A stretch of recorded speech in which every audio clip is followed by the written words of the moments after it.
मेरा नाम दुर्गेश है और मैं CA/CT लगभग 3 से 4 सालों से पढ़ा रहा हूँ, 4 सालों से। बाकी मैं UPSC में इकोनॉमिक्स पढ़ाता हूँ, SSC बैंकिंग में मैथ्स एंड इकोनॉमिक्स पढ़ाता हूँ मैं। ठीक है, आपके माइंड में IIT JEE SSC बैंकिंग जितने भी आप फेमस इंस्टीट्यूट का नाम लोगे वहाँ पे लगभग मैंने कितना भी कम पढ़ाया होगा तो 6 महीने मैंने पढ़ा रखा है।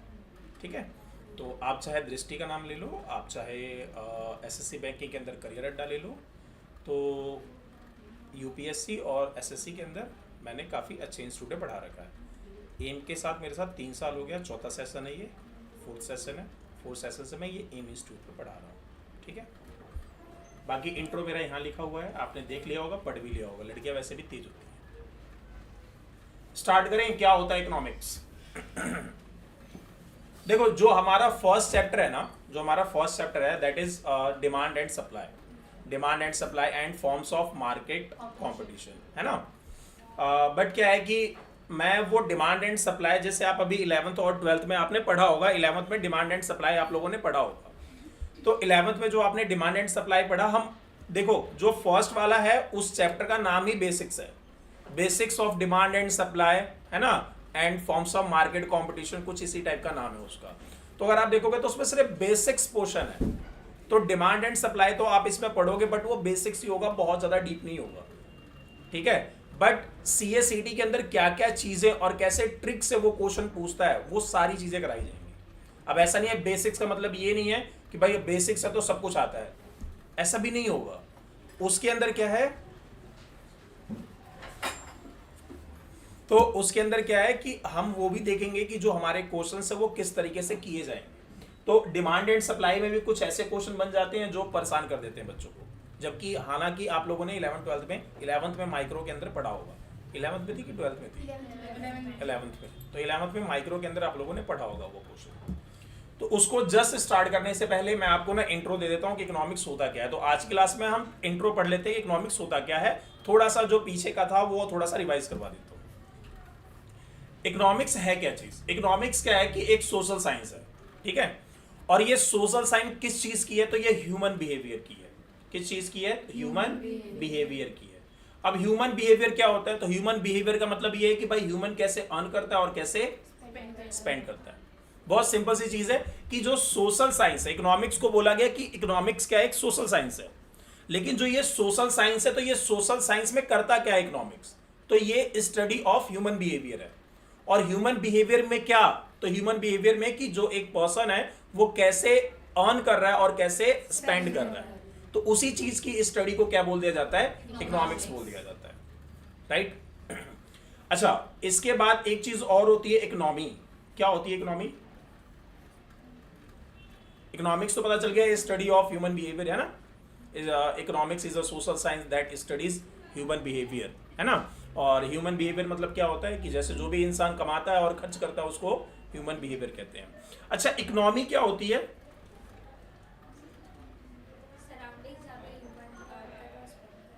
हाँ, तो इकोनॉमी एक ऐसी जगह है जहां पे इंसान अपने आप को सरवाइव करने के लिए कुछ एक्टिविटी करता है।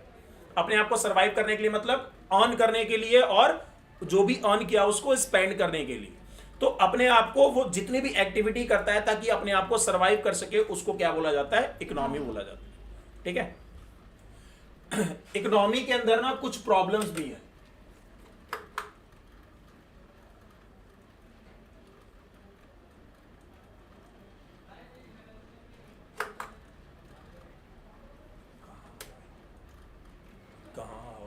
नीचे था, अभी पता नहीं कैसे ऊपर से। एक तो इसका दुल्हन की तरह मुंह है, इसको इधर किया है।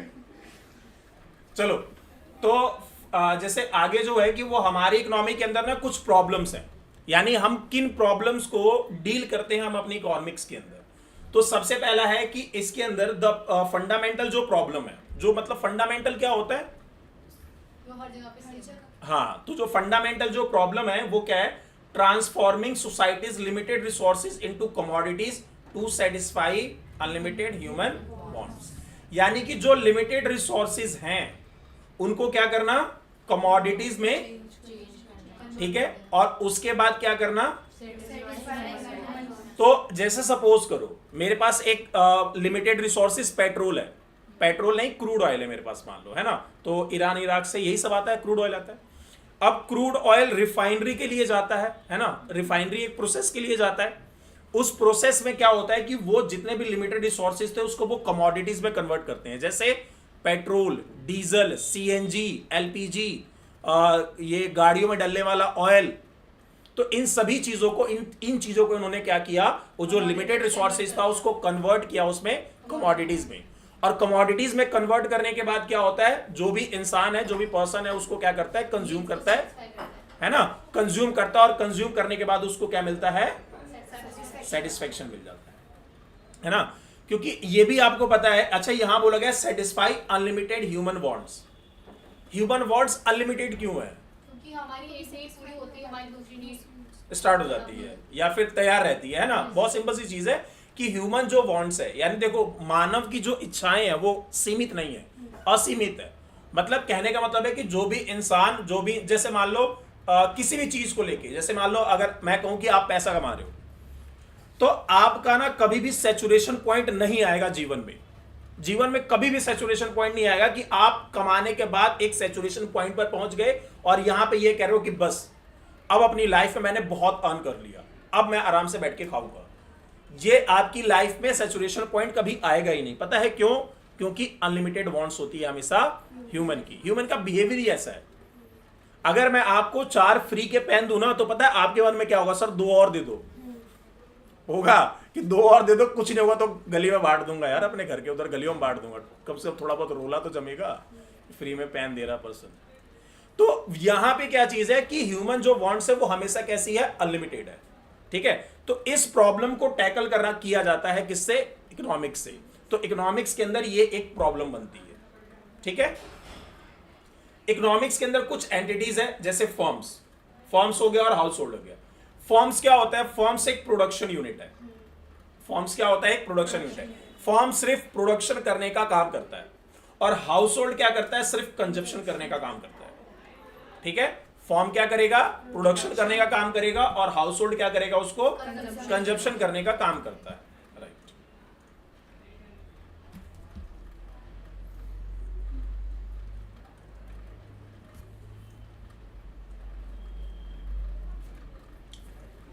देखो सब्जेक्ट मैटर ऑफ इकोनॉमिक्स में कह रहे हैं कि the flow of economic activity flows a simple cycle. बहुत सिंपल साइकिल से चलती है हमारी जो इकोनॉमी है।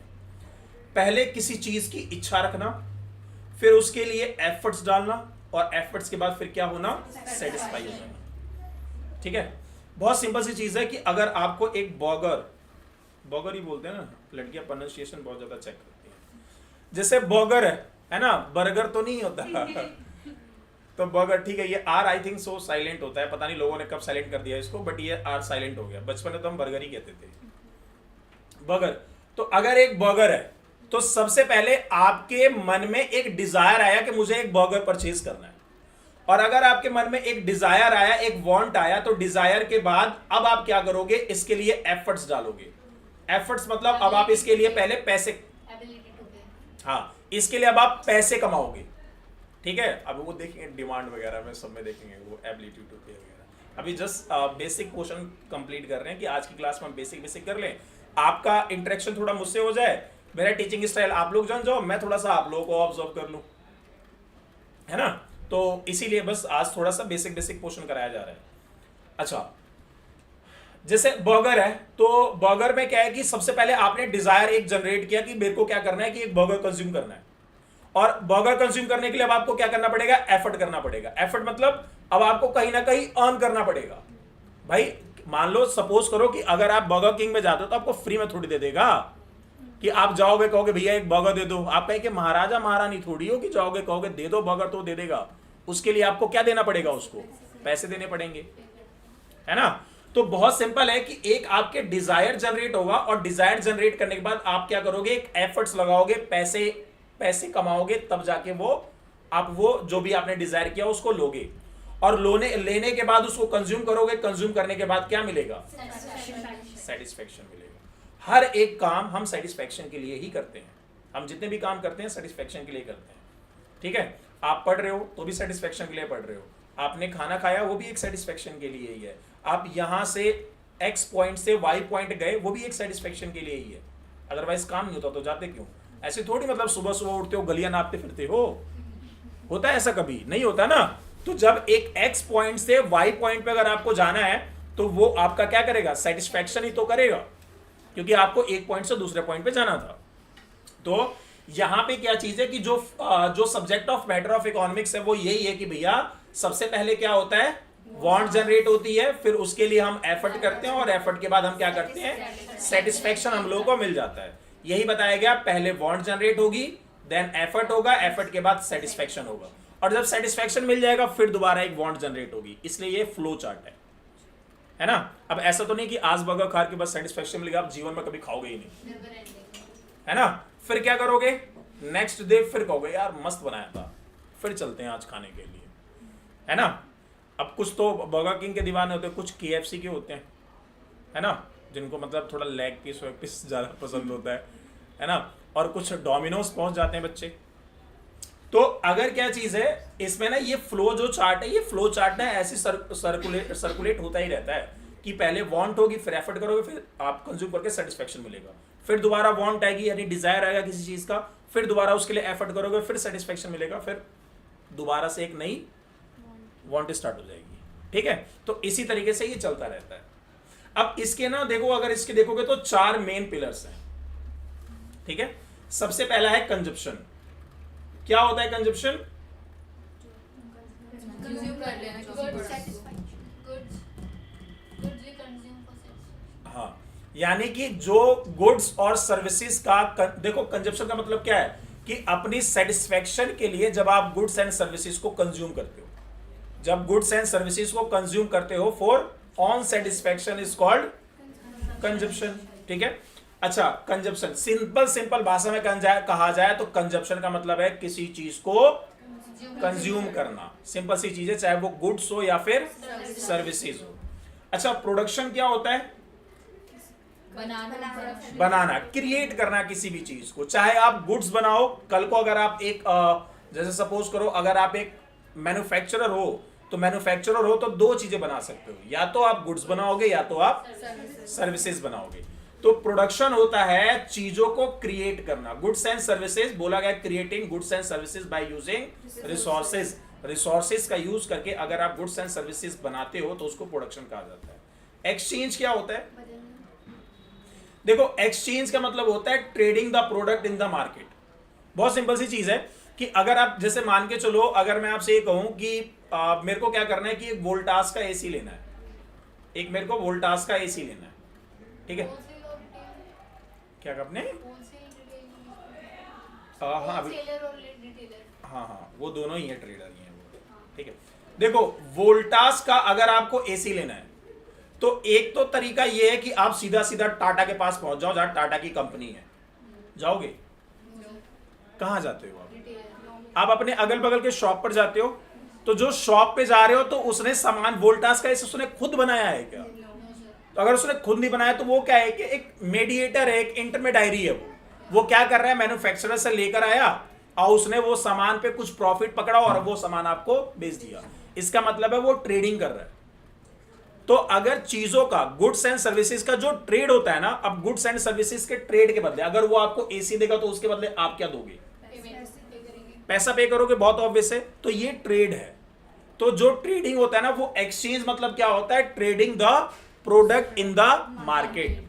तो मार्केट के अंदर प्रोडक्ट को ट्रेड करना ही एक्सचेंज कहलाता है। एक्सचेंज क्यों कहा जा रहा है? क्योंकि जब ट्रेडिंग होगी ना तो एक हाथ दिया जाएगा और उसके बदले कुछ लिया जाएगा, तो इसीलिए उसको एक्सचेंज बोला गया। राइट, ठीक है। डिस्ट्रीब्यूशन क्या होता है? देखो, डिस्ट्रीब्यूशन होता है sharing total income among factors of production. जो फैक्टर्स ऑफ प्रोडक्शन है उस पे टोटल इनकम को शेयर करना। टोटल इनकम को शेयर करना क्या कहलाता है? फैक्टर्स ऑफ प्रोडक्शन कहलाता है। अभी इन सब चीजों के बारे में हम डिटेल में देखेंगे। फैक्टर ऑफ प्रोडक्शन हमारे सिलेबस में सब कुछ आएगा। ये सर, एक्सचेंज में बार्टर सिस्टम भी आएगा? एक्सचेंज में बार्टर सिस्टम, वो तो बहुत मनी में पहुंच गए ना। बार्टर सिस्टम आएगा वो, मतलब आज जैसे आज हमारा जो है वो मनी सिस्टम चल रहा है ना, इससे पहले हमारा बार्टर सिस्टम ही था, जो आप जिसको हम सीसी इकोनॉमी कहा करते थे, कमोडिटी टू कमोडिटी इकोनॉमी, है ना। तो वो उसका अलग पार्ट है, उसको देखेंगे हम। अगर कोई होलसेल मतलब मेरी अगर कोई शॉप है, ठीक है, मतलब ये टॉपिक से थोड़ा हट क्वेश्चन है, अगर हाँ। मेरी कोई शॉप है और मैं कोई चीज़ कोई भी प्रोडक्ट मैन्युफैक्चर करती हूँ, ठीक है। और मैंने अपनी छोटी छोटी मतलब ऐसे रिटेल शॉप्स ऐसे कर रखी है कि यहाँ पर मेरा सामान जाएगा, मतलब वो सामान मेरा खरीदेंगे, मेरी शॉप नहीं है बट वो मेरा सामान खरीद देंगे। नहीं, आपने छोटी छोटी शॉप आपने बनाई है? नहीं, मेरी मेरी मेरी दुकान नहीं है बट वो मेरा सामान खरीद के आगे बेचेंगे। ठीक है, जैसे कि ये रिटेल मतलब समझ गया, मैं समझ गया, हाँ। तो ऐसा हो सकता है कि वो जो दुकानें हैं वो मेरे प्रोडक्ट में थोड़ा सा कुछ करके ताकि मेरी मार्केट वैल्यू डाउन कर सकें, ऐसा करके बेचें। नहीं, आपने ना एक चीज देखी होगी, एक चीज होती है गुडविल, है ना। जब आप कोई प्रोडक्ट लेते हो ना, तो उस प्रोडक्ट के साथ साथ आप उसकी गुडविल परचेज करते हो, ठीक है। जैसे आप वोल्टास का एसी क्यों ले रहे हो भाई, है ना। मान लेते हैं कि चलो एक और एसी आ गई, सिमरन एसी, ठीक है। सिमरन, एक नई एसी आई है, सिमरन एसी, ठीक है। अब एक बात बताओ कि अब आपने ये सिमरन एसी परचेज क्यों नहीं किया? क्योंकि इसकी गुडविल नहीं है ना। जब आप क्या करते हो, जब आप किसी भी प्रोडक्ट को कंज्यूम करते हो, चलो एक छोटी सी चीज बताओ, आप मार्केट जाते हो, ठीक है। आप शैम्पू कौन सा परचेज करते हो? डब मान के चले, एक जस्ट एन एग्जांपल, डब है और सनसिल्क है, और कौन सा होता है, और तो थोड़ा सा क्लिनिक प्लस है। तीन ले लेते हैं, ये तीन ले लेते हैं। एक तो सनसिल्क है, एक क्लिनिक प्लस है, और एक डब है। आप इसमें से कौन सा कंज्यूम करोगे? आप क्लिनिक प्लस परचेज करें, मतलब तो कंज्यूम करोगे। रीजन देना जरा क्लिनिक प्लस का। इसके बाद भी आगे मेरे घर में रखे हुए जो हम लोग शुरुआत ये कह रही है सर ₹1 का, इसलिए। इसकी गुडविल मेरी मम्मी के लिए बहुत अच्छी है, मम्मी मानती है इसे। हाँ, मेरी मम्मी को तो लगता है बाकी सब खराब है। ये सनसिल्क और ये क्या नाम है, डब वगैरह सब खराब है ना। ये एक और आता है चिक। हाँ, मैंने भी सुना है। बेटा ये इसके पीछे EN नहीं लगा, सिर्फ चिक है ये, हाँ। ठीक है। वैसे भी मैं वेजिटेरियन हूँ, पहले बता दूं मैं, तो ये चिक की बात कर लेंगे, पीछे EN की बात नहीं करेंगे। अच्छा, मैं ये कह रहा था कि आप इसमें ना कौन सा परचेज करोगे। अब आप कहोगे कि सर हम इसमें वही परचेज करेंगे जिसका नाम हमने बार बार सुना होगा, जिसकी मार्केट कैप होगा, मार्केट गुडविल होगी, है ना। तो अगर सपोज करो कि अगर उसके अंदर कुछ भी चेंज करके बेचता हूं, मान लो उसके अंदर मैं कुछ भी चेंज करके बेच रहा हूं, मान लो वोल्टास एसी आया, और वोल्टास एसी आया, मैंने कहा ना कि भाई देख यहां पर मैंने ना एक वो लगा रखे हैं, टेम्पोर, क्या होता है वो, टेम्पोर टाइप का लगा रखा है। जैसे एसी चलाएगा टेम्पोर खुल जाएगा, और तू चाहे तो उस टेम्पोर के अंदर बैठ के हवा खा सकता है। ये मैंने अपनी तरफ से नया कुछ इनोवेट करके दिया। परचेज करोगे नहीं, पता है क्यों? क्या नकली बेच रहा है ये वोल्टास में आता कहां है? तो आप कहोगे ये नकली बेच रहा है, ये इसने ऐसे चिपका दी होगी कंपनी। आप जाओ ना ऐसे, डव शैम्पू जो आप 350-400 रुपए का मिलता है ना, वो इतना बॉटल वाला, आप जाओ मार्केट में 40 रुपए का मिल जाएगा। जैसे कि वो दो ब्रांड नहीं है। क्वेश्चन क्या था? हाँ, समझा रहा हूँ। क्वेश्चन ये था कि जैसे मान लो कि मैं एक मैन्युफैक्चरर हूँ, ठीक है। अब मैं एक मैन्युफैक्चरर हूँ और मैंने ना क्या किया, रिटेलर को या होलसेलर को अपना माल बेच दिया। अब वो रिटेलर होलसेलर क्या कर रहे हैं, उसमें कुछ चेंज करके उसको क्या नाम है, कंज्यूमर को या कस्टमर को बेच रहे हैं सामान। तो क्या ये ऐसा हो सकता है, कर सकते हैं ऐसा? वो कर तो सकते हैं लेकिन करेंगे नहीं, क्योंकि वो सिर्फ ना, उनकी भी वो डाउन कर देगा। क्योंकि ना वो सिर्फ वो जो बेच रहे हैं ना, वो सिर्फ सामान नहीं बेच रहे, वो गुडविल बेचना चाहते हैं, है ना। अब वोल्टास का एसी जहां 40,000 का आता है, वहीं एसी तो 28 का भी आता है, 25 का भी आता है, क्यों नहीं बिक रहा? क्योंकि गुडविल नहीं बिक रही इसके साथ। तो वोल्टास के साथ गुडविल लगी हुई है, इसलिए बिक भी रहा है वो मार्केट में, ठीक है। अच्छा, आगे चलते हैं। आप लोगों को दिख तो रहा है ना क्लियर? ये लाइटें बंद करनी पड़ेंगी पीछे की, ठीक। हाँ, मुझे 5 PM निकलना है एक्चुअली। मेरी मैम से बात हुई थी अच्छा, कि मतलब उन्होंने कहा था फिर निकल जाऊंगी। आपको घर जाना है? हाँ एक्चुअली मेरी क्लास होती है, मुझे वहाँ जाना होता है, सो क्लास की टाइमिंग मिसमैच हो रही है। क्या कंप्यूटर कोर्स कर रहे हो आप? नहीं, फिर एक्चुअली मैं क्लास लेती हूँ, अच्छा, आप क्लास लेते हैं छोटे बच्चों की? है मैं एक्चुअली कोरियोग्राफर हूँ, तो मैं कोरियोग्राफर अच्छा, डांस में कहाँ पे हैं आप बताओ? हूँ, मेरे घर के पास ही है। मेरे को सिखा सकते हो? चलो, कह रहे हो सर पहले वेट कम करके आना फिर सिखाऊंगी। चलो ठीक है, आप 5 बजे चले जाना। अच्छा, अभी हम देखो, अभी क्या ना, जो प्रोडक्शन होता है, प्रोडक्शन के भी 4 पिलर होते हैं। प्रोडक्शन के 4 पिलर क्या है? एक तो लैंड है, और जो लैंड है वो एक नेचुरल रिसोर्सेज है ना। ऐसा तो नहीं कि मैंने लैंड बनाया नहीं है या आप बना नहीं सकते, ये क्या है? एक नेचुरल रिसोर्सेज है। लेबर क्या होता है? ह्यूमन एफर्ट होता है। कैपिटल क्या है? एक है ना, एक मैनमेड पैसा चीज है। लगाते हैं अपने उसमें। हाँ, पैसा जो लगाया गया है ना, तो एक मैनमेड चीज है ना कैपिटल। कैपिटल भगवान ने थोड़ी दिया हमें, ये थोड़ी कहा कि ये लो, ये रुपया 2000 का नोट है, ये 500 का नोट है ना, ऐसा नहीं कहा ना। गवर्नमेंट ने दिया। भगवान ने तो नहीं दिया ना, गवर्नमेंट ने दिया है, तो वो नेचुरल में थोड़ी काउंट हो जाएगा। तो कैपिटल जो है, देखो कैपिटल जो है, कैपिटल क्या होता है बेटा? कैपिटल होता है मैनमेड रिसोर्सेज होता है। और ऑर्गेनाइजेशन क्या है? जो रिस्क लेने को तैयार है। ऐसी संस्था, ऐसा ऑर्गेनाइजेशन जो क्या बोला है? The coordination and risk taking element. एक ऐसा पर्सन या एक ऐसी ऑर्गेनाइजेशन, ऐसी संस्था जो कोऑर्डिनेट करे और रिस्क लेने के लिए तैयार हो, है ना। उस पर्सन को क्या बोलते हैं? एंटरप्रेन्योर बोलते हैं। पर्सन को एंटरप्रेन्योर बनते हैं, उसकी पूरी कंपनी को ऑर्गेनाइजेशन बोल देते हैं, है ना। अब 4 फैक्टर हैं इसके प्रोडक्शन के। सबसे पहला देखो लैंड है। लैंड के बारे में क्या बोला? Land includes the gift of nature, है ना। ये क्या है? गिफ्ट ऑफ नेचर है। और natural resources not created by human effort, यानी ये जो है, ये क्या है? एक नेचुरल रिसोर्सेज है और इसको ह्यूमन एफर्ट से क्रिएट नहीं किया जा सकता। कैपिटल क्या बोला? Capital includes the tools, equipment and factories used in the production. जो भी कैपिटल का क्या मतलब है बेटा? कैपिटल का मतलब है जो भी आप टूल्स यूज कर रहे हो, जो भी आप इक्विपमेंट्स यूज कर रहे हो, जो भी आप मशीनरी यूज कर रहे हो, जो भी आप कैश पेमेंट वगैरह यूज कर रहे हो, ये सभी सारी चीजें क्या कहलाती हैं? कैपिटल का पार्ट होता है, ठीक है। लेबर क्या है? Labour includes people with all their effort and ability.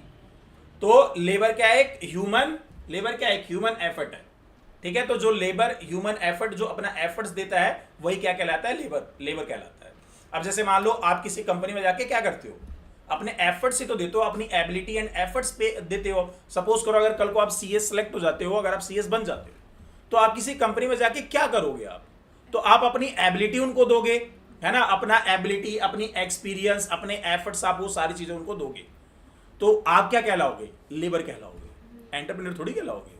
क्या कहलाओगे? लेबर ही कहलाओगे। अच्छा, एंटरप्रेन्योर कौन होता है?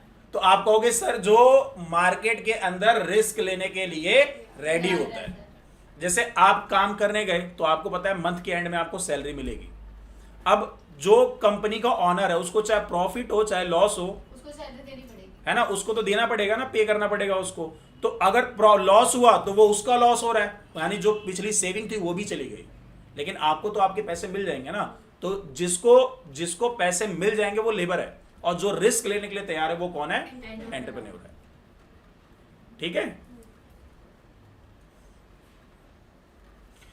हिस्टोरिकल डेफिनेशन देख लो, हिस्टोरिकल डेफिनेशन ऑफ इकोनॉमिक्स, ठीक है। ये इंपॉर्टेंट है क्योंकि यहां से क्वेश्चन डायरेक्ट पूछता है। डायरेक्ट कैसे पूछता है? वो कहता है कि बताओ वेल्थ डेफिनेशन किसकी है? वेल्थ डेफिनेशन किसने दी थी? तो आप बताना, एडम स्मिथ ने दी थी। एडम स्मिथ को क्या कहते हैं? फादर ऑफ इकोनॉमिक्स, ठीक है, ठीक है। अच्छा, ये बता सकते हो mother of economics of India कौन है? Mother of economics of India.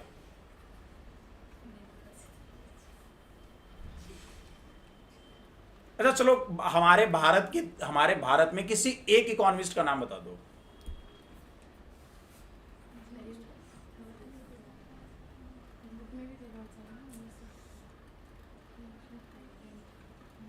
किसी भी एक इकोनॉमिस्ट का नाम बता दो, ज्यादा नहीं चाहिए। मैं आपसे नहीं पूछ रहा, 2-3 बता दो, एक ही बता दो चलो। जूरिस्ट का पता है, किसका? जूरिस्ट का। नहीं, इकोनॉमिस्ट सही है। बताओ बताओ बताओ, अरे बताओ, कोई बात नहीं, गलत होगा तो होने दो। क्या चीज? Adam Smith. मदर ये पूरी चीज तो देखो यार क्या लिखा है।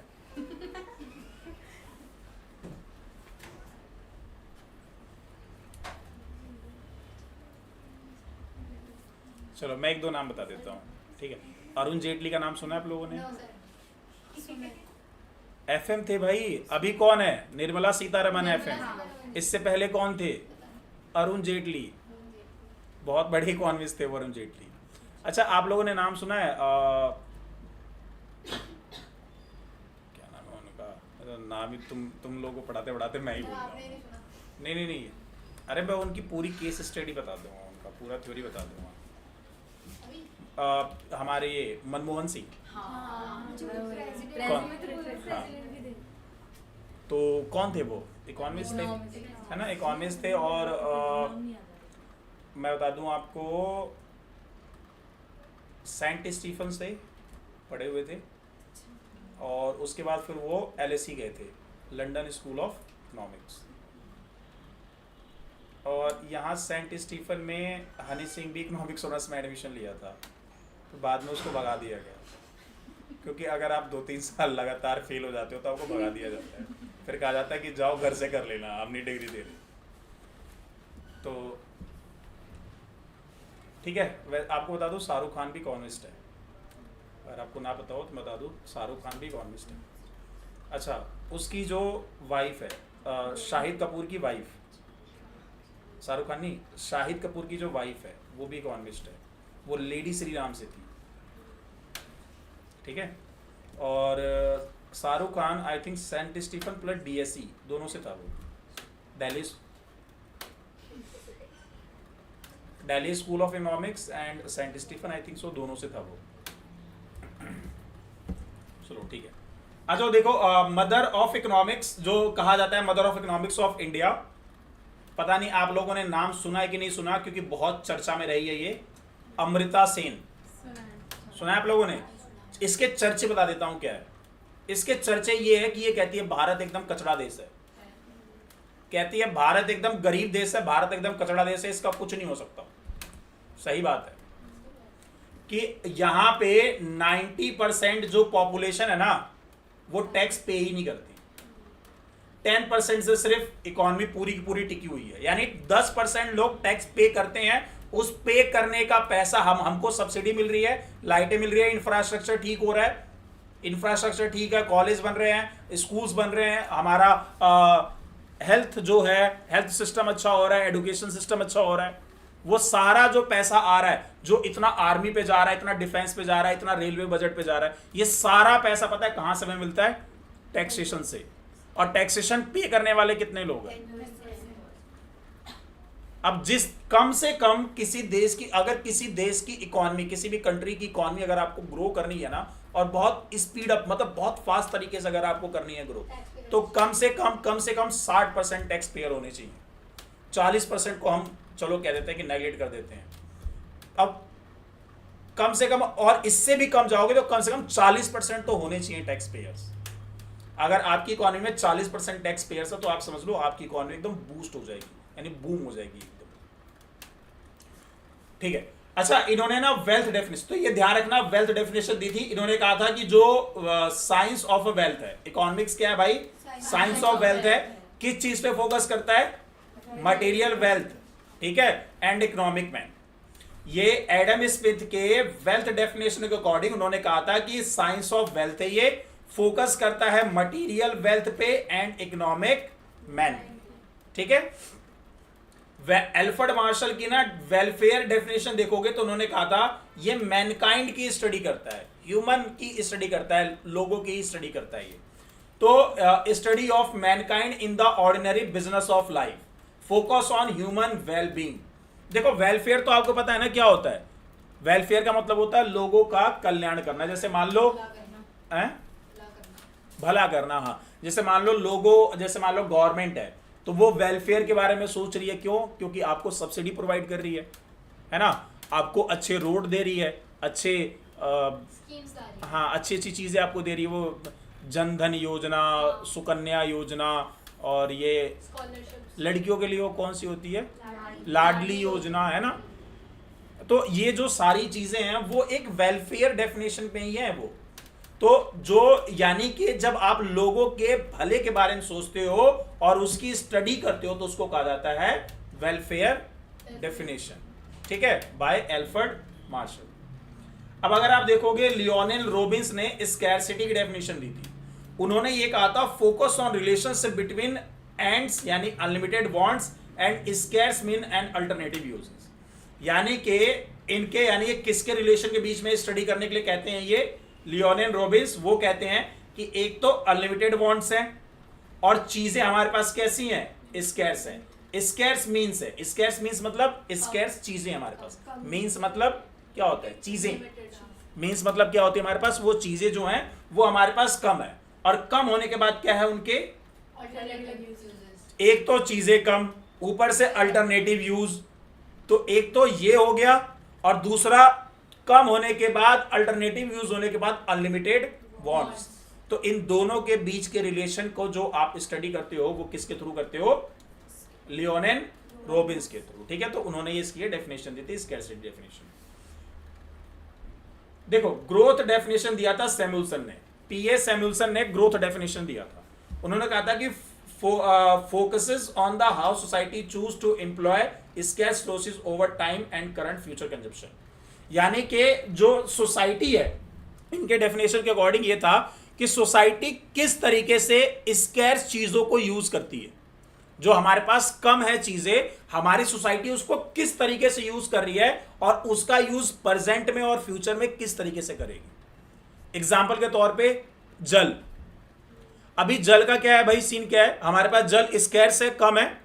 अब कम को हम क्या करते हैं, हम आज भी यूज करते हैं, और फ्यूचर को फ्यूचर वाले भी यूज कर सको उसके लिए क्या करते हैं, हम आज थोड़ा बहुत जल बचाने की कोशिश करते हैं, पेट्रोल बचाने की कोशिश करते हैं।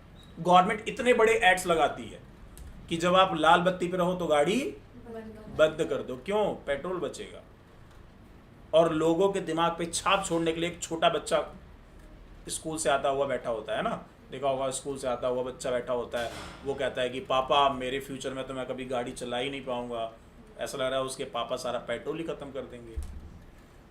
तो भाई वो है, तो इस तरीके से गवर्नमेंट एडवर्टीजमेंट करती है ताकि क्या हो सके कि जो हमारे पास अभी स्केर्स रिसोर्सेज है उसका हम प्रेजेंट में भी कंजप्शन कर सकें एंड फ्यूचर में भी कंजप्शन कर सके। That theory is given by PA Samuelson. Clear है?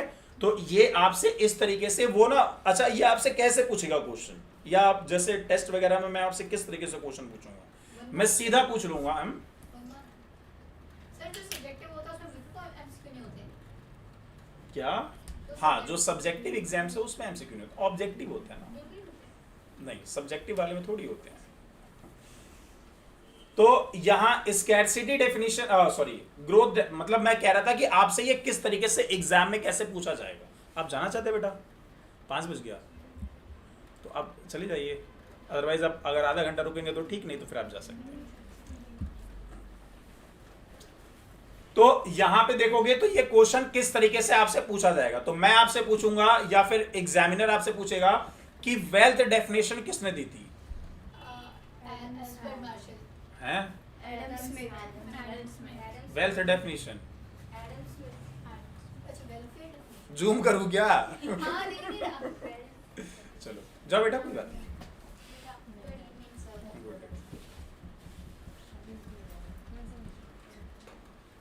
ठीक है भाई, यस यस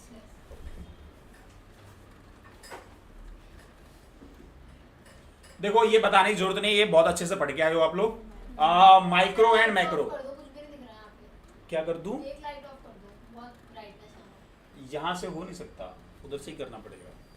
यहाँ से करना बटन वहां लगे नहीं ना कि वहां से बैठे बैठे कर दो। अब ऐसा थोड़ी है कि सबके हाथ में बटन दे दिए जाएंगे। अब वहां से होगा, पहले बताते तो कर देते। चलो आप मैनेज कर लो, अभी आधे घंटे की बात है। अच्छा माइक्रो और मैक्रो। हम जो इन दोनों के बीच का हम जो डिफरेंस पढ़ रहे हैं ना, वो पता है किसके द्वारा इंट्रोड्यूस किया गया है? रागनर फ्रिश के द्वारा। ठीक है, तो आप ये ध्यान रखना दोनों की मीनिंग में क्या डिफरेंस है। मीनिंग में माइक्रो के अंदर इंडिविजुअल यूनिट्स के बारे में पढ़ा जाता है। इंडिविजुअल यूनिट्स क्या हो सकते हैं? कंज्यूमर हो सकता है एंड फर्म हो सकता है। मैक्रो मतलब सबको पता है बड़ा इकोनॉमिक्स, है ना, तो उसमें हम क्या करते हैं? एग्रीगेट के बारे में पढ़ते हैं। ठीक है, एग्रीगेट हो गया मतलब बड़ी प्रॉब्लम जो होगी, मतलब सब पूरे कंट्री लेवल की, होल लेवल की जो प्रॉब्लम होगी, होल इकोनॉमी की प्रॉब्लम होगी, तो उस टाइप की प्रॉब्लम हम क्या करते हैं? मैक्रो में पढ़ते हैं। बट छोटी छोटी प्रॉब्लम्स, इंडिविजुअल जो प्रॉब्लम्स होती है, उसको हम कहां पढ़ते हैं? माइक्रो में पढ़ते हैं। तो माइक्रो के अंदर इंडिविजुअल यूनिट्स के बारे में स्टडी की जाती है और मैक्रो के अंदर एग्रीगेट यूनिट्स के बारे में स्टडी की जाती है या एग्रीगेट प्रॉब्लम के बारे में डिस्कस किया जाता है। इन दोनों का अल्टरनेटिव नेम क्या है? तो भाई माइक्रो को किस नाम से जानते हैं हम और मैक्रो को? इनके की टॉपिक्स क्या हैं? जैसे माइक्रो के अंदर प्रोडक्ट का प्राइस होता है, फैक्टर के प्राइसिंग होते हैं, है ना, डिमांड होता है, सप्लाई होता है। इसमें क्या होता है? नेशनल इनकम है, इन्फ्लेशन है, ट्रेड साइकिल्स है ना। तो इसमें अलग अलग, जैसे देखो एक्सचेंज रेट भी है, बीओपी भी है ना। तो ये सारी चीजें मैक्रो इकोनॉमिक्स के अंदर टॉपिक्स होते हैं। और इसके अंदर टॉपिक क्या है? डिमांड हो गया, सप्लाई होगी, मार्केट डिमांड, मार्केट सप्लाई, ये सारी चीजें आप पढ़ते हैं। ठीक है, गोल क्या है? इंडिविजुअल का गोल क्या होता है? और सेटिस्फेक्शन, है ना। और इसमें क्या होता है? फुल एम्प्लॉयमेंट मिले। इकोनॉमी जैसे जब आप कभी भी ना होल इकोनॉमी पढ़ोगे ना, तो होल इकोनॉमी के अंदर आप वही चीजें करोगे जो पूरी इकोनॉमी के लिए अच्छा हो। जैसे इन्फ्लेशन को कम करना, ठीक है, इन्फ्लेशन को कम करना है, या फिर एम्प्लॉयमेंट को बढ़ाना। तो अगर आप एम्प्लॉयमेंट बढ़ाओगे तो पूरी इकोनॉमी के लिए वो अच्छा है। इन्फ्लेशन कम करोगे तो चीजें ऑलरेडी आपके लिए सस्ती हो जाएंगी, तो वो अच्छा होता है। तो इसके अंदर इकोनॉमिक्स, ये जो मैक्रो इकोनॉमिक्स है, उसके अंदर गोल होता है फुल एम्प्लॉयमेंट या फिर इकोनॉमिक ग्रोथ। इकोनॉमिक ग्रोथ भी होल टॉपिक है। ठीक है, समझ रहे हैं आप लोग? अच्छा, अब बात आती है कि भाई इकोनॉमिक्स साइंस है या आर्ट है। ठीक है, तो इकोनॉमिक अगर साइंस है, अगर ऐसे कंसिडर किया जाए एज अ साइंस, तो अगर एज अ साइंस कंसिडर करोगे तो कहा गया है कि it is a systematic body of knowledge that traces the relationship between cause and effect. यानी साइंस क्यों कहा जाता है? कि ये जो कॉज एंड इफेक्ट के बीच का जो रिलेशन होता है, ठीक है, उसके बारे में बोला गया कि it is a systematic body of knowledge. ये एक उसके बारे में नॉलेज रखना, उसके ट्रेसेस के बारे में जानना, किसमें? कोई कॉजेज या फिर उसके इफेक्ट के बारे में। जैसे एक आपने कोई सैंपल उठाया, मान लो कोई सैंपल उठाया, कोई डाटा उठाया आपने, ठीक है, डाटा उठाया, उसकी सैंपलिंग करी और फिर आपने उससे मान लो यहां से कोई उसका रिजल्ट आया। इन दोनों से आपने क्या किया? इन दोनों से नहीं, आप ऐसा देखो, जैसे मान लो पर्सनल एक्सपेंडिचर देखो, पर्सनल एक्सपेंडिचर में आपने एक साइड ले लिया मेन का और एक साइड ले लिया विमेन का, ठीक है, और आपने दोनों का डेटा लेकर एनालाइज किया और फाइनली आप इस कंक्लूजन पर आए, कि भाई जो विमेन है ना, विमेन, उनका जो एक्सपेंडिचर है वो क्या है? ज्यादा है। इंडिविजुअल जो एक्सपेंडिचर होता है या एक्सपेंसेस है।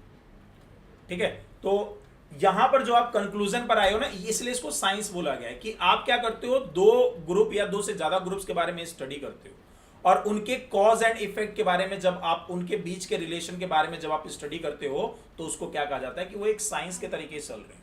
लेकिन आर्ट में क्या होगा? आर्ट में होगा कि it provide a system of rules to attain a given end. मतलब एक ना सिस्टम ऑफ रूल्स आपको दे देगा वो। अभी हम आगे देखेंगे इंडक्टिव और डिडक्टिव वगैरह देखेंगे, तो उसमें समझाऊंगा मैं आपको कि ये आर्ट कैसे है। ये ना इस तरीके से कि एक सिस्टम ऑफ रूल्स है, एक रूल है, उसी को हर बार फॉलो करना है। अब वो रूल बना कैसे? तो वो साइंस से बना, एज अ साइंस बना। डिमांड्स लॉ बनाया गया। अब डिमांड्स लॉ बना कैसे? सैंपल उठा के सर्वे किया गया होगा, उसके थ्रू मेजर हमें ये मिला होगा कि भाई अगर प्राइस इंक्रीज होता है तो डिमांड डिक्रीज होता है, और अगर प्राइस डिक्रीज होगा तो डिमांड इंक्रीज हो जाएगा। बट ये जब ही होगा जब अदर थिंग्स बीइंग कांस्टेंट, है ना। जब अन्य चीजें जब समान रहती हैं तो अन्य चीजों के समान होने के कारण किसी चीज की कीमत बढ़ती है तो उसका मांग घट जाती है। मतलब अगर कुछ चीजें ऐसी हैं जिसको अब कांस्टेंट मानना पड़ेगा आपको, है ना, क्या मान सकते हो ऐसी चीजें जो कांस्टेंट? हाँ, जैसे टेस्ट एंड प्रेफरेंसेस, है ना। अब टेस्ट एंड प्रेफरेंस ऐसा है कि भाई अगर आपको डोमिनोज का पिज्जा पसंद है तो डोमिनोज वाला अपना प्राइस 10% भी हाइक कर देगा ना तो भी आप डोमिनोज का पिज्जा नहीं छोड़ोगे। आप ऐसा नहीं है कि उसका छोड़कर आप पिज्जा हट का पिज्जा खाने लग जाओगे, नहीं खाओगे। पता है क्यों? क्योंकि आपको पसंद ही नहीं है। अरे मान लो आपके बगल वाला 10 के 4 की जगह 5 मोमोज दे रहा है और जो दूर वाला है वो 10 के मान लो 3 ही दे रहा है, लेकिन जो आपके बगल वाला है जो 5 मोमोज दे रहा है वो आपको पसंद नहीं है, ठीक है, मतलब सड़ी सी चटनी बनाता है वो। तो अगर वो 10 के 4 दे रहा था, 3 भी देगा ना तो भी आप उसी का खाओगे। क्यों? क्योंकि आपके जो बगल वाला है वो सही बनाता नहीं है, ठीक है। तो इसीलिए क्या होता है, इसमें अदर थिंग बीइंग कांस्टेंट मानना पड़ता है। तो एक ना हमने क्या किया कि एक साइंस इसलिए कहा गया क्योंकि हमने उसके ट्रेसेस देखे, उसमें रिलेशन निकाला, कॉज एंड इफेक्ट के बीच में एक रिलेशन निकाला, उससे हमने एक थ्योरी बनाई और उस थ्योरी को बार बार फॉलो करना ही एक आर्ट होता है। जब आप वो थ्योरी बनाते हो वो साइंस है और उसको अगर आप बार बार उस रूल को फॉलो करते हो तो वो क्या है? साइंस है, आर्ट है। तो क्या हम ये कह दें कि यार ये साइंस सिर्फ साइंस है या फिर आर्ट है?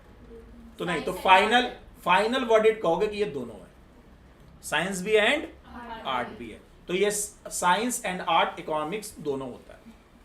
क्लियर है? अच्छा, इकोनॉमिक्स जो देखोगे वो 2 टाइप की होती है, पढ़कर आए होगे, पॉजिटिव एंड। पॉजिटिव में क्या होता है? ये किससे डील करता है? What is. इसमें क्या चीजें होती है, किस चीज के बारे में एक्सप्लेन करता है? फैक्ट्स के बारे में। एकदम फैक्ट होगा, मतलब जिस चीज का वेरिफिकेशन पॉसिबल है, जिस चीज को आप वेरीफाई कर सकते हो। जैसे एक छोटी चीज कहता हूं, मान लो मैंने कहा इस बच्ची की हाइट 4 फुट 8 इंच है, कम बता दी, 5'3", ठीक है। तो मान के चलो इस लड़की की जो हाइट है वो 5'3" की है। अब ये बात मैंने फैक्ट बोली है, पता है क्यों? क्योंकि आप ना वेरीफाई कर सकते हो, आप तुरंत अपनी बैग से फीता निकालोगे और नाप के देख लोगे, है ना। अरे फीता तो लेके आओ, ऐसे थोड़ी कि इसको धर्म कांटे पे लेके चले जाओगे, नाप के बताओ सर कितना है ये। तो अगर मैंने बात बोली है उस चीज को अगर आप वेरीफाई कर सकते हो तो वो फैक्ट होगा, और फैक्ट होगा तो वो पॉजिटिव इकोनॉमिक्स के अंदर आएगा। जैसे एग्जांपल बोला कि द एम्प्लॉयमेंट रेट इज 5%, आप वेरीफाई कर लो, अभी गूगल पे डाल देंगे पता चल जाएगा एम्प्लॉयमेंट रेट कितना है। तो जिन स्टेटमेंट्स को अगर आप वेरीफाई कर सकते हो वो पॉजिटिव इकोनॉमिक्स में आता है, और जिनको वेरीफाई नहीं कर सकते वो किस में आता है? नॉर्मेटिव। और नॉर्मेटिव में जनरली फैक्ट नहीं होता, इसमें हम एक वैल्यू जजमेंट दे देते हैं कि मेरा मानना यह है कि कल को अगर यार प्राइम मिनिस्टर नरेंद्र मोदी की जगह अगर हमारे ये बाबा होते, क्या नाम है इनका, योगी आदित्यनाथ होते, तो आज हमारी इकोनॉमी में 2% हाइक, हमारी जीडीपी 2% और बढ़ गई होती। कर लो वेरीफाई, आप कर सकते हो इस बात का वेरीफाई। तो इसमें मेरी एक ना पर्सनल जजमेंट है कि मैं ऐसा मान के चलता हूं। अब मैं ये कह रहा हूं कि जो honesty is the best policy, अब honesty is the best policy है तो फिर ये लोग जो सीएस हो फिर आप कमाओगे कैसे ऑनेस्टी दिखा के? फिर ठीक है भाई, कमीशन भी तो लेना है ना भाई, आप अपने खुद के क्लाइंट्स भी तो रखोगे ना, तो वो क्लाइंट्स आपके कंपनी से छुपा के ही तो रखोगे ना कि भाई आप थोड़ी बता दोगे कि भाई कंपनी से करवाओगे तो आपको कम पैसे मिलेंगे, उसका पर्सनल काम करोगे, जैसे मान लो उसको इंडिविजुअल क्लाइंट बनाओगे तो आपको उस पर ज्यादा पैसा मिलेगा। तो आप बताओ ना, इंडिविजुअल क्लाइंट्स ही बनाओगे आप, बहुत ऑब्वियस बात है। तो ऐसे तो ऑनेस्टी दिखाओगे फिर तो रह गए आप। तो honesty is the best policy, ये क्या चीज है? एक नॉर्मेटिव इकोनॉमिक्स है, इसको वेरीफाई नहीं किया जा सकता, ठीक है। ऑनेस्टी दिखाई होती तो महाभारत थोड़ी होता। अरे मतलब हमारे कृष्ण भगवान ने महाभारत होने दिया होता? नहीं होता। ऑनेस्टी एक बेस्ट पॉलिसी है लेकिन 20% ही है, थोड़ी बहुत चीटिंग करनी आनी चाहिए, पेपर में नहीं, लाइफ पे थोड़ी बहुत चीटिंग करनी आनी चाहिए, पेपर में नहीं। अच्छा, नॉर्मेटिव इकोनॉमिक्स क्या है? Deals with what ought to be, क्या होना चाहिए भाई, ठीक है। It involves value judgement and ethics. एक एथिक्स वाली बातें करते हैं, उसमें हमारी खुद की वैल्यू जजमेंट होती है, ठीक है।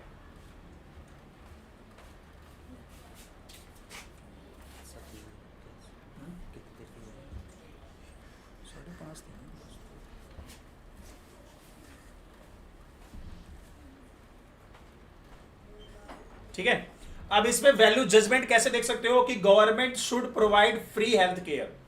गवर्नमेंट अगर फ्री हेल्थ केयर गवर्नमेंट को प्रोवाइड करना चाहिए, ये मेरा जजमेंट है। गवर्नमेंट अगर फ्री हेल्थ केयर देगी ना तो हमारे भारत के अंदर या इंडिया के अंदर कोई बीमार नहीं पड़ेगा, बीमार अगर पड़ेगा भी तो उसका इलाज हो जाएगा। तो ये मेरा मानना है। इस फैक्ट का वेरिफिकेशन है कुछ? ये कोई फैक्ट ही नहीं है। आप कहोगे सर ये आपका तो राय है, आपकी पर्सनल जजमेंट है ये, तो इसके अकॉर्डिंग इस नॉर्मेटिव इकोनॉमिक्स के अंदर स्टेटमेंट्स को वेरीफाई नहीं किया जा सकता। तो कुछ एग्जांपल दिए गए नॉर्मेटिव में। नॉर्मेटिव कौन सा? जिसके अंदर वेरीफाई नहीं हो सकता, ठीक है। The government should provide free college education. इस प्रकार की स्टेटमेंट कोई वेरिफिकेशन है? इसमें पर्सनल जजमेंट है। Paying unemployed people even though they don't work is unfair. मतलब अगर वो काम नहीं करते तो एम्प्लॉय को पैसे पे करना अनफेयर है। तो ये भी क्या एक मेरी पर्सनल जजमेंट है। भाई ऐसा हो सकता है कि अगर मान लो वो आपने बैठा कोरोना में, अगर आपने बैठा रखा है तो उसको पे करना सही बात है ना। कोरोना में लोगों को पैसे मिले थे ना, काम नहीं किया था फिर भी, तो वो अनफेयर था नहीं। कंपनी से जब किसी कंपनी से आप जुड़े हुए हो तो फिर वो अगर आपने उसके मतलब डाउन टाइम में आपने साथ दिया तो इस डाउन टाइम में उसको साथ देना चाहिए था कंपनी को, तो वो एक फेयर था। तो ये कह देना कि paying unemployed people even though they don't work is unfair, यानी अगर कोई इंसान कोई अनएम्प्लॉयड है, काम नहीं कर रहा, तो उसके बदले उसको पे करना अनफेयर है, ठीक है। तो इस फैक्ट, ये कोई फैक्ट नहीं है, ये कोई लिखी हुई पत्थर की लकीर नहीं है। आप मानो या मत मानो, ये मेरा पर्सनल जजमेंट था। ऐसे ही देखो, it's better to raise the retirement age to 68 due to the ageing population problem. Ageing population problem की वजह से रिटायरमेंट एज को 68 साल कर देना चाहिए, ठीक है। एजिंग पॉपुलेशन प्रॉब्लम की वजह से हमें रिटायरमेंट एज को 68 ईयर कर देना चाहिए। अब कर देना चाहिए तो यही तो बोला जाता है इसमें, व्हाट आउट टू बी, इसलिए बोला जाता है इसको। तो ये भी मेरी क्या है, एक पर्सनल जजमेंट है। पॉजिटिव में देखो क्या है, जिनका आप वेरीफाई कर सकते हो, जैसे the inflation rate was 2% last year, कर सकते हो वेरीफाई, ये फैक्ट है, आप इसको वेरीफाई कर सकते हो। Government provide higher education increase public expenditure. अगर गवर्नमेंट प्रोवाइड करती है हायर एजुकेशन तो वो गवर्नमेंट का एक्सपेंडिचर बढ़ा देता है, पब्लिक एक्सपेंडिचर, कर सकते हो वेरीफाई। लास्ट का 5 साल का डाटा उठा के देख लो, गवर्नमेंट ने जब हायर एजुकेशन प्रोवाइड किया तो उसका पब्लिक एक्सपेंडिचर बढ़ा कि नहीं बढ़ा, किया जा सकता है ना verify. Okay, minimum wage laws impact unemployment levels. अब आपको ये भी वेरीफाई आप कर सकते हो कि जो मिनिमम वेज लॉ है, क्या होता है मिनिमम वेज लॉ? कि 9 से लेकर 12 घंटे तक अगर कोई काम करेगा तो उसको 800% सैलरी देनी चाहिए। 12 घंटा कौन काम करवाता है भाई? नहीं सॉरी, अबे बंधुआ मजदूर थोड़ी है यार। 6 बजे तक, 6 बजे तक, तो उसकी मिनिमम वेज 1000 तक होनी चाहिए। 1000 हाँ, 800 to 1000। ज्यादा नहीं है? नहीं, लेबर तो यहाँ फिर भी 400 में कर देते हैं, 500 में। पागल है। मिनिमम वेज लॉ क्या है कि अगर आप किसी से 7 घंटे 8 घंटे काम कराते हो तो जो मार्केट में जो सबसे मिनिमम वेज है 400-500 जो है वो आपको पे करना पड़ेगा, ठीक है। अब ऐसे तो फिर सारे मिनिमम ही करेंगे। नहीं, मिनिमम इसलिए, जब देखो बहुत सिंपल सी चीज़ है कि जब डिमांड ज़्यादा होती है ना, मतलब जब सप्लाई कम होती है ना, तो सप्लाई कम होने से प्राइस बढ़ जाते हैं। मार्केट वाला नहीं देख रहा कि सप्लाई कम तो प्राइस कम, यानी प्राइस कम तो सप्लाई कम, वो रिलेशन नहीं ऐड कर रहा मैं सप्लाई का चैप्टर नहीं बढ़ा रहा आपको। मैं जस्ट ये चीज़ बता रहा हूँ कि जब किसी चीज़ की सप्लाई कम होगी तो उसके प्राइस अपने आप क्या होंगे, हाई होंगे। तो लेबर अगर तुम्हें लेबर चौक पे मिले ना, और तुम्हें अपने घर पे काम करवाना है और तुम्हें एक लेबर मिल गया, तुम्हें पता है कि पर डे 500 लेते हैं, लेकिन वो आया तो कह रहा है 600 लूँगा, क्या करोगे आप? पता है क्यों? क्योंकि सप्लाई नहीं है, ठीक है। तो यहाँ पे क्या है कि मिनिमम अच्छा, ये मिनिमम वेज लॉज क्यों बनाए गए? जो ये मिनिमम वेज लॉ है ये क्यों बनाया गया? आपको पता है गांव इलाकों में हैरेसमेंट होता था लेबर्स का, होता था नहीं, हो रहा है। रात हो रहा है। रात भर काम करा जाए। आप यूपी एंड बिहार में चले जाओ, यूपी, बिहार, झारखंड, पंजाब, ठीक है, ये कुछ और ये हमारा क्या नाम है एमपी, ऐसे स्टेट्स में चले जाओ आप और जाकर देखो आप। इसमें गांव इलाकों में जाओगे ना तो आप जाके देखोगे इन स्टेटों में, गांव इलाकों में अभी भी हैरेसमेंट होता है। आज से 4-5 साल पहले की बात बता रहा हूँ, बिफोर कोरोना बता रहा हूँ मैं आप लोगों को, कोरोना के जस्ट 1 साल पहले। एक मैं गांव में अपने गया था, मतलब गांव में तो खैर हर साल ही जाता हूँ, बट जब उस साल मैं गांव में गया था तो मुझे पता चला एक लड़का है, लगभग 16-17 साल का लड़का है वो, और 16-17 साल का लड़का वो किसी एक बड़े घर पे, जैसे कहते हैं ना गांव में कहते हैं बाबा के घर पे काम कर रहा है। बाबा इन द सेंस कि जो घर वहाँ पे सबसे बड़ा होता है, सबसे अमीर होता है, उसको रिस्पेक्ट के तौर पे बाबा बोल दिया जाता है गांव इलाकों में, ठीक है। हमारे यूपी साइड में ऐसा ही होता है। तो ना वो उनके घर पे काम कर रहा है, तो मैंने पूछा भाई घर पे काम कर रहा है तो अच्छी बात है भाई, अच्छा कमा रहा होगा। तो कह रहे हैं हाँ कमाता तो अच्छा है। मैंने कहा मतलब ऐसे क्यों बोल रहे हो भाई कमाता अच्छा है? कह रहा है कि कमा धमाता छोड़ दो, 3 टाइम का उसको खाना मिल जाता है। मैंने कहा 3 टाइम खाने पे तो थोड़ी होगा, पैसा सभी देते होंगे। कह रहे हाँ पैसा ही मिलता है। मैंने कितना मिलता है? कह रहा है पर डे का 20 रुपये। आज से 5 साल पहले 2019 पकड़ लो आप, 5-6 मतलब मैंने कोरोना से पहले कहा ना 1 साल, तो 2019 पकड़ लो आप, 20 रुपये पर डे पे था और 3 टाइम का खाना खाता था बस। इसलिए पता है क्या किया गया? हैरेसमेंट ना हो लेबर का, इसलिए क्या बनाया गया? मिनिमम वेज लॉ बनाया गया, ठीक है। खत्म। ये दो स्लाइड्स और है, फटाफट देख लेते हैं। अच्छा, इकोनॉमिक मैथोलॉजी, इकोनॉमिक मैथोलॉजी क्या है भाई? इसमें देखो 2 हैं, एक तो है डिडक्टिव मेथड जिसके बारे में अभी बात कर रहे थे, और एक है इंडक्टिव मेथड। डिडक्टिव मेथड में प्रोसीड फ्रॉम जर्नल, इसमें ना जर्नल से पर्टिकुलर बनाया जाता है। इसमें based on the logic fundamental assumptions, ठीक है। जैसे law of diminishing marginal utility, ये एक जर्नल था, जर्नल से क्या किया गया? स्पेसिफिक बना दिया गया, मतलब ना सबको देखा गया। जैसे ये law of diminishing marginal utility क्या है कि जैसे जैसे आप यूनिट्स का कंजप्शन इंक्रीज करते हो उससे मिलने वाला सेटिस्फेक्शन डिक्रीज होता चला जाता है। That is called law of, है ना। तो अगर ऐसा है कि इसमें देखो पहले ये डीएमयू बनाया कैसे गया होगा, तो इस डीएमयू को बनाने का मतलब है कि कई लोगों पर ये पहले ना सैंपल लिया गया होगा और कई लोगों पर ये एक्सपेरिमेंट किया होगा। तो पहले ये जर्नल था, कई लोगों पे एक्सपेरिमेंट किया गया, उससे एक लॉ बनाया गया। अब ये लॉ हर एक पर्सन पे इंप्लीमेंट हो रहा है।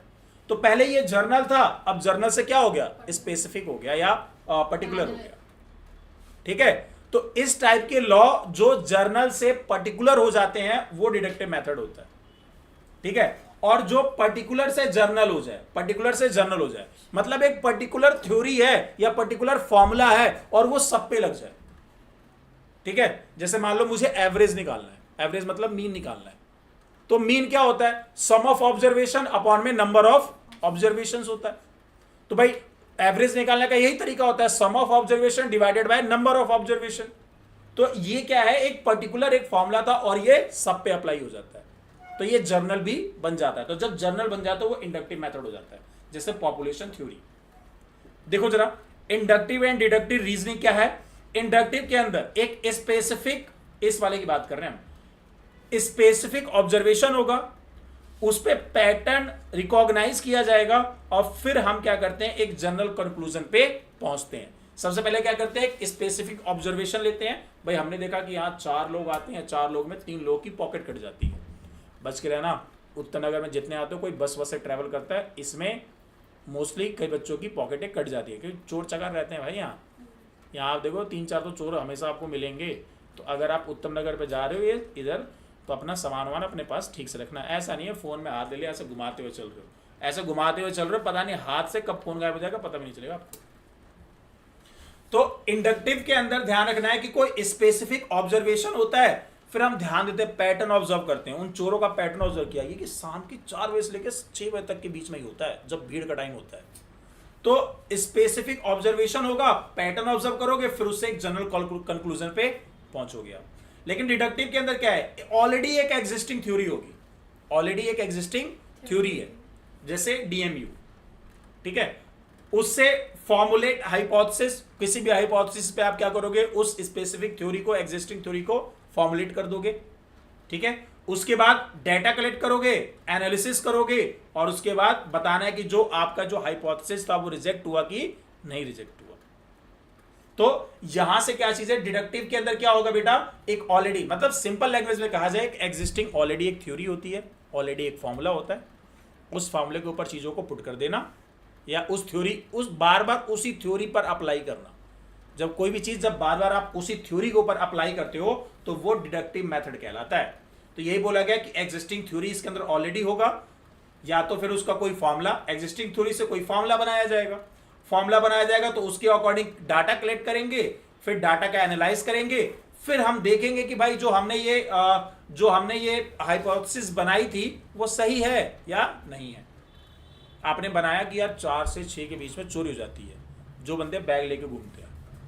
अब आज मैं गया 4 से 6 पे और मैंने देखा कि मैं बैग लेके गया, मेरा चोरी नहीं हुआ, तो इसका मतलब जो आपने हाइपोथेसिस उठाया था वो गलत है, लेकिन हो गया तो मतलब सही है, मतलब जो आपने लॉ बनाया, फॉर्मूला बनाया वो सही है फिर, ठीक है। तो जो ये होता है डिडक्टिव मेथड के अंदर, ठीक है। And the last central problem सबने पढ़ा होगा, 3 प्रॉब्लम होती है। अच्छा, व्हाट टू प्रोड्यूस में क्या होता है, आप ना देखो, जब खुद सोचो, अब आप ना एज्यूम करो कि आपको क्या करना है, एक ना आपको ना एक क्लोथिंग ब्रांड बनाना है, ठीक है, एक क्लोथिंग ब्रांड बनाना है। तो आपने सबसे पहले तो डिसाइड कर लिया कि क्या बनाया जाएगा। तो जब डिसाइड करने की बात आने तो हमारे दिमाग में 2 चीजें आती है कि अगर मैं प्रोडक्शन करना चाहता हूं तो मैं किन के लिए करूं, या तो मैं कंज्यूमर के लिए सामान बनाऊं या तो मैं प्रोड्यूसर के लिए बनाऊं। भाई कंज्यूमर के लिए बनाऊंगा तो कपड़े बना दिए, शूज बना दिए, है ना, बाइक बना दी, गाड़ी बना दी, पेन बना दिया, ये कंज्यूमर के लिए। जब प्रोड्यूसर के लिए बनाना होगा तो मशीनरी बना दूंगा। तो पहले तो आप ये डिसाइड करोगे ना। अब जैसे मान लो गन्ने वाली मशीन किसके लिए है, कंज्यूमर के लिए कि प्रोड्यूसर के लिए? भाई आपको अगर गन्ने का जूस पीने का मन है तो मशीन थोड़ी खरीद के लेके आओगे, सीधा जाके क्या करोगे, जहां पे ये मशीन है वहां से जाके ये कंज्यूम कर लोगे आप। तो जब आप कभी भी जब आप सामान बनाते हो, व्हाट टू प्रोड्यूस में इकोनॉमी सबसे पहले यही सोचती है कि अगर क्या प्रोडक्शन किया जाए, उसके अंदर 2 बातें आती है कि आप जो बनाओगे वो कंज्यूमर वाला गुड्स बनाओगे या फिर प्रोड्यूसर वाला गुड्स बनाओगे। उसके बाद आता है हाउ टू प्रोड्यूस। अब आपने सोच लिया कि चलो ठीक है भाई कि अब हम क्या करेंगे, कंज्यूमर गुड्स बनाएंगे। आपने सोच लिया कि चलो हम क्लोथिंग ब्रांड बनाना चाहते हैं। अब आएगा how to produce. How to produce का मतलब है कि अब वो जो आप प्रोडक्शन करवाओगे वो लेबर से करवाओगे या कैपिटल यानी मशीनरी से करवाओगे। सिंपल है, लेबर इंटेंसिव और कैपिटल इंटेंसिव। लेबर इंटेंसिव का मतलब होता है लेबर से काम करवाना, कैपिटल इंटेंसिव का मतलब होता है मशीनरी, इक्विपमेंट, टूल से काम करवाना। ठीक है, तो अब आपके दिमाग में आएगा कि यार लेबर से करवाऊं या फिर मशीनों से करवाऊं। सोच तो लिया क्लोथिंग बनवाना है, साड़ी बनवाना है आपको, साड़ी का बिजनेस स्टार्ट किया आप लोगों ने, कंज्यूमर गुड्स बनाया आपने। अब कैसे उसका प्रोडक्शन करवाऊं कि भाई लेबर से करवाऊं या फिर, तो कैसे करवाओगे आप? जो सबसे चीप पड़ेगा, या तो अगर आपको लेबर चीप पड़ा तो लेबर से करवा लोगे, मशीन से अगर चीप पड़ा, मशीन अगर आपको चीप पड़ता तो फिर आप मशीन से करवा लोगे। तो डिपेंड करेगा कि कौन सा इंटेंसिव आप, लेबर इंटेंसिव यूज करोगे कि कैपिटल इंटेंसिव। जो आपके लिए चीप पड़ेगा उससे करवा लोगे। ठीक है, अगला होता है फॉर होम टू प्रोड्यूस। साड़ियां आपने किसके लिए प्रोड्यूस करी है? विमेन के लिए, गर्ल्स के लिए, फीमेल्स के लिए। क्यों? वो जो होते हैं अदर्स वाले भी नहीं पहनते। ट्रांसजेंडर, जेंडर क्या होते हैं वो लोग? और भी तो होते, पता नहीं क्या होता है उसके अंदर, LBSTQ कुछ ऐसे ही होता है, पता नहीं क्या होता है वो, हाँ जो भी होता है वो। तो फॉर होम टू प्रोड्यूस, इसमें क्या है, distribution of goods among the rich and poor. इसमें हम ना 2 चीजें देखते हैं कि भाई आप रिच के लिए प्रोडक्शन करना चाहते हो या पुअर के लिए। देखो, अगर आप प्रोडक्शन, साड़ी अगर आप बना रहे हो तो साड़ी आप 200, 300, 500, 1000 की भी बना सकते हो। साड़ी 2 लाख, 1.5 लाख, 3 लाख, 5 लाख की भी बना सकते हो। तो 2 लाख, 3 लाख, 5 लाख वाली साड़ी रिचर सोसाइटी के लिए है, और 250, 300, 500, 1000, 2000, 5000 वाली साड़ी पुअर सोसाइटी के लिए। तो अब आप ये भी देखोगे फॉर होम टू प्रोड्यूस, किसके लिए प्रोडक्शन करना चाहते हो। अगर आप गाड़ी बना रहे हो, कार बना रहे हो, तो कार या तो आप मारुति सुजुकी 800 बना सकते हो, स्विफ्ट भी बना सकते हो, है ना, वैगनर बना सकते हो, ऐसी गाड़ियां बना सकते हो आप, अल्टो बना सकते हो, ऐसी गाड़ियां बना सकते हो आप, नहीं तो बना लो मर्सिडीज बना लो, BMW बना लो, रेंज रोवर बना लो। तो ये देखो ना, सामान से भी बना रहे हो, आप भी गाड़ी बना रहे हो, दूसरा पर्सन भी गाड़ी बना रहा है, but for whom to produce, आप किसके लिए प्रोड्यूस कर रहे हो? आप जहां रिचर सोसाइटी के लिए कर रहे हो वहीं पे वो पुअर के लिए कर रहा होगा, या तो हो सकता है कि आप पुअर के लिए कर रहे हो, वो तो फॉर हुम टू प्रोड्यूस आपको ये भी देखना पड़ेगा मेरे भाई कि आप किसके लिए प्रोडक्शन करना चाहते हो। क्लियर है?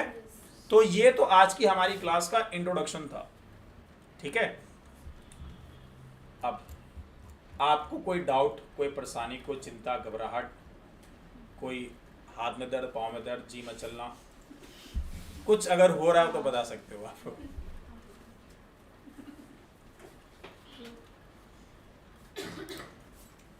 सर फर्स्ट चैप्टर परसों स्टार्ट करेंगे। हाँ, मैं आपका फर्स्ट चैप्टर परसों से स्टार्ट करूँ। आज डे कौन सा है? थर्सडे है ना? हाँ, अब उसके बाद कब क्लास होगी? सैटरडे क्लास नहीं होगी बेटा, MWF में मेरी क्लास होगी। अब मेरी क्लास जो होगी वो MWF में होगी, आई थिंक सो कल होगी। मेरी होगी मंडे, तो सर आपकी आज कैसे होगी? आज अर्जेंट बुला लिया गया, तो मंडे, वेंसडे एंड फ्राइडे तो मेरी आप लोगों की आपके साथ क्लास होगी, ठीक है। किसी के मन में कोई डाउट, कोई इच्छा, कोई कुछ पूछना चाहता हो